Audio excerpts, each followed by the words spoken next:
പ്രിയമുള്ള മുത്തുമുഅ്മിനീങ്ങളെ, ഇന്നത്തെ ക്ലാസ്സിലൂടെ നാം പഠിക്കുന്നത് നമ്മളോട് അസൂയ ഉള്ളവരിൽ നിന്ന് രക്ഷപ്പെടാനുള്ള 8 മാർഗങ്ങളാണ്. ഏതൊക്കെയാണെന്ന് ഇന്നത്തെ ക്ലാസ്സിലൂടെ വിശദമായി നമ്മൾക്ക് പഠിക്കാം. അല്ലാഹു തൗഫീഖ് നൽകട്ടെ. അസ്സലാമു അലൈക്കും വറഹ്മത്തുള്ളാഹി വബറകാതുഹു. അൽഹംദുലില്ലാഹി റബ്ബിൽ ആലമീൻ വൽ ആഖിബത്തു ലിൽ മുത്തഖീൻ. അസ്സലാത്തു വസ്സലാമു അലൈക യാ റസൂലല്ലാഹ്. അസ്സലാത്തു വസ്സലാമു അലൈക യാ ഹബീബല്ലാഹ്.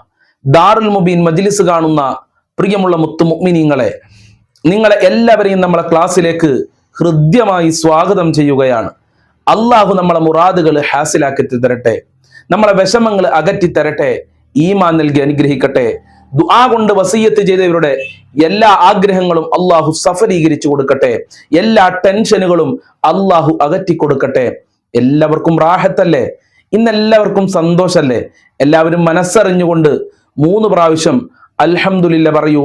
അൽഹംദുലില്ലാഹ്, അൽഹംദുലില്ലാഹ്, അൽഹംദുലില്ലാഹ്. അള്ളാഹു കബൂൽ ചെയ്യട്ടെ, അള്ളാഹു സ്വീകരിക്കട്ടെ, അള്ളാഹു അർഹമായ പ്രതിഫലം നൽകട്ടെ. ഹംദ് പറഞ്ഞവരൊക്കെ അതൊന്ന് കമന്റിൽ എഴുതി വിടണം.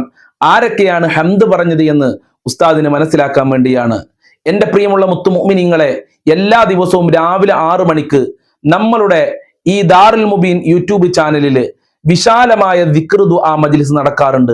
ആ മജ്ലിസ് കൊണ്ട് ഒരുപാട് ആളുകൾക്ക് സന്തോഷവും സമാധാനം ലഭിക്കുന്നു. ഒരുപാട് ആളുകളുടെ ടെൻഷൻ മാറുന്നു, ആഗ്രഹങ്ങൾ സഫലീകരിക്കുന്നു. ഇൻഷാ അല്ലാഹ് കഴിയുന്ന ആളുകളൊക്കെ ആ മജ്ലിസിൽ പങ്കെടുക്കുക, പുണ്യം നേടുക, ജീവിതത്തിൽ ഉപയോഗപ്പെടുത്തുക.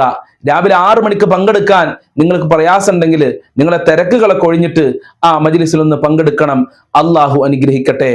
ഇന്നത്തെ ക്ലാസ്സിലൂടെ നാം പഠിക്കുന്നത് നമ്മളോട് അസൂയുള്ളവരിൽ നിന്ന് രക്ഷപ്പെടാനുള്ള 8 മാർഗങ്ങളെ കുറിച്ചാണ്.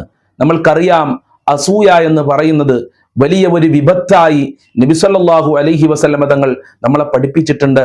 നമ്മൾ ഒരാളോടും അസൂയ വെക്കാൻ പാടില്ല എന്നുള്ളതാണ്. നമ്മൾ ഒരാളോട് അസൂയ വെച്ച് കഴിഞ്ഞാൽ നമ്മളുടെ നന്മകളൊക്കെ നശിച്ചു പോകുമെന്ന് ഹബീബായ തങ്ങൾ നമ്മളെ പഠിപ്പിച്ചിട്ടുണ്ട്. അത്രയും വലിയ വിപത്താണത്രേ അസൂയ എന്ന് പറയുന്നത്. ഹസദ് എന്ന രോഗം കാക്കണേ മരണം വരെ. മരണം വരെ നമ്മളെ ഖൽബില് ഒരാളോടും അസൂയ ഉണ്ടാകാൻ പാടില്ല എന്ന് മഹത്തുക്കൾ നമ്മളെ പഠിപ്പിക്കുകയാണ്. അള്ളാഹുവെ, ഒരാളോട് അസൂയ വെക്കുന്നതിനെ തൊട്ട് ഞങ്ങളെ കാക്കണേ റഹ്മാനെ. അസൂയ തൊട്ട് ഞങ്ങളെ കാക്കണേ അല്ലാ. ഞങ്ങളെ ഖൽബ് നന്നാക്കി തരണേ റഹ്മാനെ.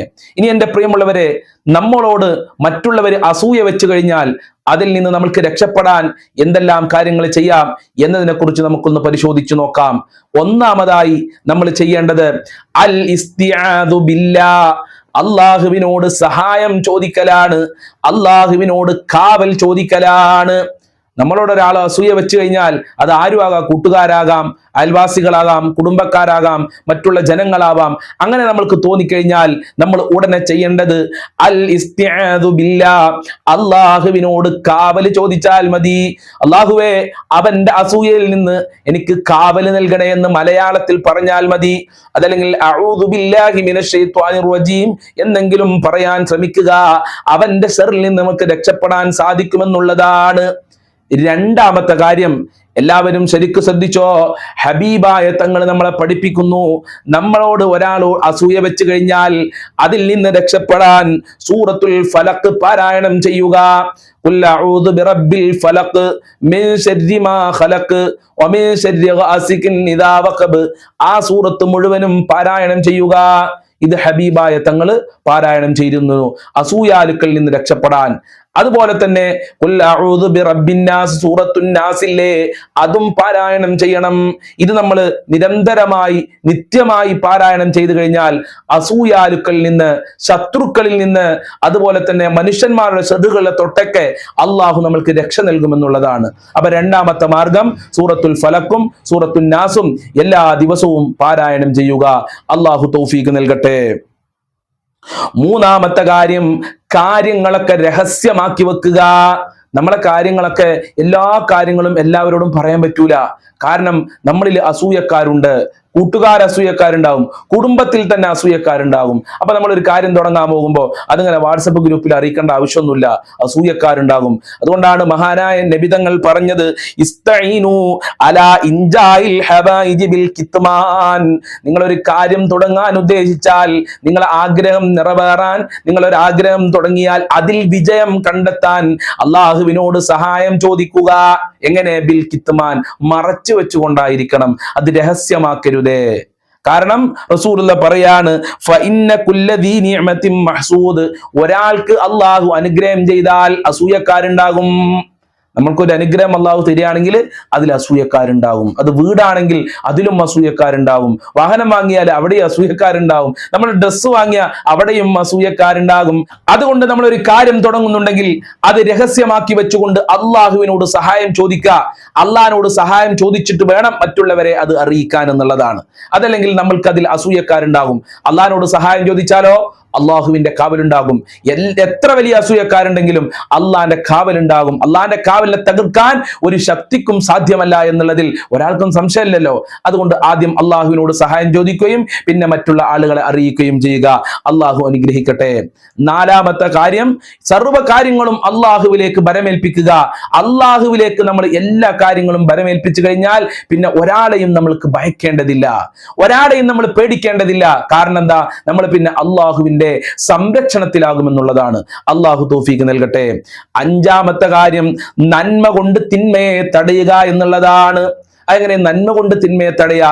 നമ്മളോട് അസൂയ വെക്കുന്ന ആളുകളാണെങ്കിലും, നമ്മളോട് ശത്രുത വെക്കുന്ന ആളുകളാണെങ്കിലും, നമ്മളെ മുമ്പിൽ അഹങ്കരിച്ച് നടക്കുന്ന ആളുകളാണെങ്കിലും അവരോടൊക്കെ മാന്യമായി പെരുമാറുക, അവരോടൊക്കെ പുഞ്ചിരിക്കുക എന്നുള്ളതാണ്. അങ്ങനെ നമ്മൾ അസൂയ വെക്കുന്ന ആളുകളോട് മാന്യമായി പെരുമാറി, നമ്മളോട് ശത്രുത വെക്കുന്ന ആളുകളോട് മാന്യമായി പെരുമാറി കഴിഞ്ഞാൽ ഓട്ടോമാറ്റിക്കലായി അവർക്ക് നമ്മളോട് സ്നേഹം കൂടും. പിന്നെ അവർ നമ്മളെ ആക്രമിക്കുകയില്ല, നമ്മളോട് അസൂയ വെക്കുകയില്ല, നമ്മൾക്ക് നല്ലതിന് വേണ്ടി പ്രാർത്ഥിക്കും എന്നുള്ളതാണ്.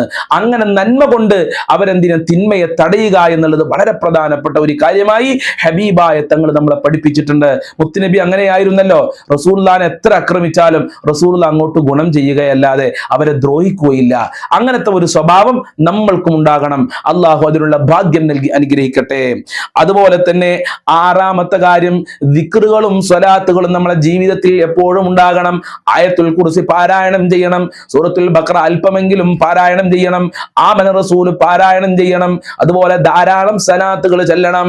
നമ്മളൊരു സലാത്തും ചൊല്ലൂല, ഒരു ദിക്റും ഇല്ല, ഒരു ഹൽക്കിയില്ല, ഒന്നുമില്ല നമ്മൾ നടന്നു കഴിഞ്ഞാൽ നമ്മൾക്ക് സിഹ്റു ഏൽക്കും, കണ്ണേറു ഏൽക്കും, അസൂയാലുക്കളുടെ അസൂയം ഏൽക്കും എന്നുള്ളതിൽ യാതൊരു സംശയമില്ല. കാരണം എന്താ? നമ്മളുടെ രക്ഷ എന്ന് പറയുന്നത് ദിക്റാണ്, നമ്മളുടെ രക്ഷ എന്ന് പറയുന്നത് ഖുർആനാണ്. ഇതൊന്നും നമ്മളെ ജീവിതത്തില്ലെങ്കിൽ നമ്മൾ പരാജയപ്പെട്ടു പോകും, നമ്മൾ തോറ്റുപോകും മറ്റുള്ളവരുടെ മുൻപിൽ. അതുകൊണ്ട് ദിക്റുകളൊക്കെ എപ്പോഴും ചൊല്ലി, അറിയുന്ന ദിക്റുകൾ, അഊദു ബികലിമാത്തില്ലാഹി താമ്മാത്തിൻ ശർരി മാ ഖലഖ്, ഇതറിയാത്തവരായി ആരാണുള്ളത്? എല്ലാവർക്കും അറിയുന്ന ദിക്റല്ലേ ലാ ഇലാഹ ഇല്ലല്ലാഹ്, എല്ലാവർക്കും അറിയില്ലേ? ലാ ഇലാഹ ഇല്ലാ അൻത സുബ്ഹാനക ഇന്നി കുൻതു മിനൽ ളാലിമീൻ, എല്ലാവർക്കും അറിയില്ലേ? ലാ ഹൗല വലാ ഖുവത ഇല്ലാ ബില്ലാഹിൽ അലിയിൽ അലീം. ഇങ്ങനെയുള്ള ദിക്റുകളൊക്കെ ജീവിതത്തിൽ നമ്മൾ മുറുകെ പിടിച്ചു കഴിഞ്ഞാൽ ഒരു ശക്തിക്കും നമ്മളെ തോൽപ്പിക്കാൻ സാധ്യമല്ല. അതുകൊണ്ട് ദിക്റുകൾ മുറുകെ പിടിക്കുക.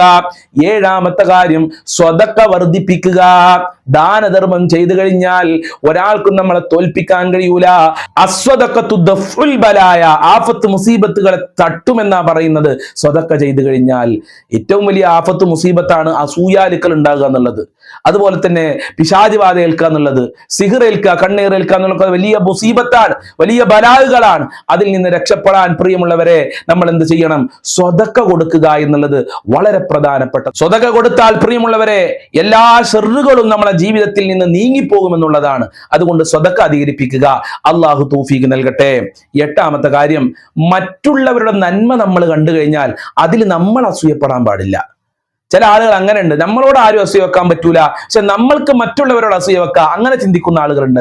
അങ്ങനെ ഒരിക്കലും പാടില്ല. നമ്മളും ഒരാളോടും അസൂയ വെക്കാൻ പാടില്ല. ഒരാളുടെ ഒരു നന്മ കണ്ടു കഴിഞ്ഞാൽ നമ്മൾ എന്ത് പറയണം? മാഷാ അല്ലാഹ് ലാ ഖുവത ഇല്ലാ ബില്ലാഹ് എന്ന് നമ്മൾ പറയണം. ഒരാൾ ഒരു വീട് നിർമ്മിച്ചു, നമ്മൾ എന്ത് പറയണം? മാഷാ അല്ലാഹ് ലാ ഖുവത ഇല്ലാ ബില്ലാഹ് എന്ന് പറയുന്ന ഒരാളൊരു വാഹനം വാങ്ങി, മാഷാ അല്ലാ ലാ ഖുവത്ത ഇല്ലാ ബില്ലാഹ്, അയൽവാസിയുടെ വീട്ടിലെ കുട്ടിക്ക് നല്ല മാർക്ക് പാസ്സായി, നല്ല മാർക്കോടെ പാസ്സായി. അപ്പൊ നമ്മളെന്താ പറയാ, മാഷാ അല്ലാ ലാ ഖുവത്ത ഇല്ലാ ബില്ലാഹ്. നമ്മൾ അതിൽ അസൂയ വെക്കാൻ പറ്റൂല. നമ്മൾ മറ്റുള്ളവരോട് അസൂയച്ച് നമുക്കും അസൂയാലുക്കൾ ഉണ്ടാകും. അതുപോലെ തന്നെ നമ്മളെ വീടിന്റെ മുമ്പിലൊക്കെ മാഷാ അല്ലാ ലാ ഖുവത്ത ഇല്ലാ ബില്ലാഹ് എന്നുള്ള ദിക്റുകൾ എഴുതി വെക്കുക എന്നുള്ളത് വളരെ പ്രധാനപ്പെട്ടതാണ്. ചില ആളുകളൊക്കെ ഇങ്ങനത്തെ ദിക്റുകളൊക്കെ എഴുതി വെക്കും വാഹനത്തിലും അതുപോലെ തന്നെ വീടിന്റെ മുമ്പിലൊക്കെ. എന്നിട്ട് അതിനെ സംരക്ഷിക്കൂല, അത് ശരിക്കും സൂക്ഷിക്കൂല. പൊടികളും അതുപോലെ തന്നെ മറ്റുള്ള കച്ചറകളൊക്കെ അതുമൊന്ന് അടിഞ്ഞുകൂടും. അങ്ങനെ ഒരിക്കലും ചെയ്യാൻ പാടില്ല. മാഷാ അല്ലാഹ് ലാ ഖുവത്ത ഇല്ലാ ബില്ലാഹ്, അള്ളാഹിന്റെ പേരാണത്, അള്ളാഹുവിന്റെ ദിക്റാണത്. അതുകൊണ്ട് അങ്ങനത്തെ ദിക്റുകളൊക്കെ നമ്മൾ എഴുതി വെക്കുമ്പോൾ ശരിക്കും സൂക്ഷിക്കണം. എല്ലാ ദിവസവും പൊടി തട്ടിക്കൊടുക്കണം. അങ്ങനെയുള്ള കച്ചറയുള്ള സ്ഥലത്തൊന്നും അള്ളാഹുവിന്റെ പേരുകൾ വെക്കാൻ പാടില്ല. വാഹനത്തിൽ എഴുതി വെക്കുന്ന ആളുകളും ശ്രദ്ധിക്കുക. പല ആളുകളും വാഹനത്തിന്റെ മുമ്പിലൊക്കെ ലഇൻ ശകർത്തും ലഅസീദന്നകും, അതേ ഇതിൽ പ്രത്യേക സുന്നത്തായി ഒരു ഇമാമും പഠിപ്പിച്ചിട്ടില്ല. അത് നമ്മൾ കാണാതെ പഠിക്കണം.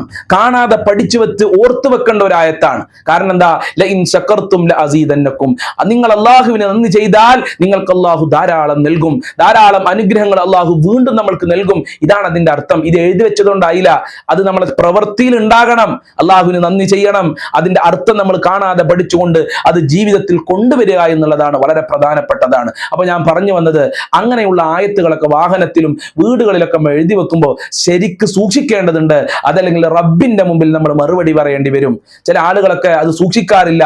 നമ്മൾക്ക് ഗുണത്തിലേറെ ദോഷമായി അത് ജീവിതത്തിൽ ബാധിക്കുമെന്നുള്ളത് പ്രത്യേകം ഞാൻ ഓർമ്മപ്പെടുത്തുകയാണ്. അള്ളാഹു അനുഗ്രഹിക്കട്ടെ, അള്ളാഹു കാവൽ നൽകട്ടെ, ഈമാൻ നൽകി അനുഗ്രഹിക്കട്ടെ, സലാമത്ത് നൽകട്ടെ, രക്ഷ നൽകട്ടെ. അസൂയാക്കൾ ഞങ്ങൾക്ക് രക്ഷ നൽകണേ അല്ലാ. സിഹറിനെ തൊട്ട് ഞങ്ങളെ കാക്കണേ അല്ലാ. കണ്ണേറിനെ തൊട്ട് കാക്കണേ റഹ്മാനെ.